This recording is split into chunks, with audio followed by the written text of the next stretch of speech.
Celebrity endorsers, pinapanagot din sa talamak na problema sa online gambling. Idetalye mo ang balita RH12 Milky Riganan, Manang Milky.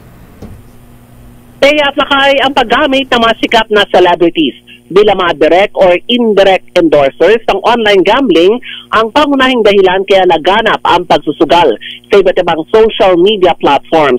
Sa kanyang privilege speech, tinawag ni Representative Rufus Rodriguez ng Cagayan de Oro. May tuturing ng silent epidemic ang online gambling. Ayon kay Rodriguez, ginagamit ang mga sikat na celebrity bilang endorsers ng e-gambling at pinapalabas sa ito isang paraan ng content. Sabi ni Rodriguez, dahil sa mga sikat na celebrity endorsers, may kaya tuloy ang mga kabataan nilang fans na magsugal, lalo at madali na ang pagtaya gamit ang mga e-wallet gaya ng GCash at Paymaya. Sa datos ni Rodriguez, umaapat sa 15 top celebrities ang nagpo-promote ng online gambling gaya na Ivana Alawi, Vice Ganda at Alden Richards. Narito si Congressman Rufus Rodriguez. Is how these platforms are promoted. We see celebrities, influencers, even beauty queens endorsing apps like Bingo Plus, Arena Plus, OkiBet, and Stake.com, enticing millions of Filipinos with promises of instant riches. As of this year, over 15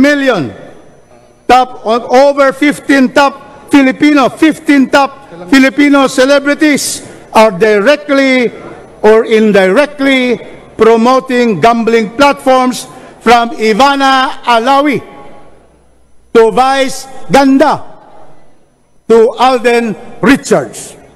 These endorsements, Madam Speaker, are often packaged as lifestyle content, making gambling appear harmless and aspirational.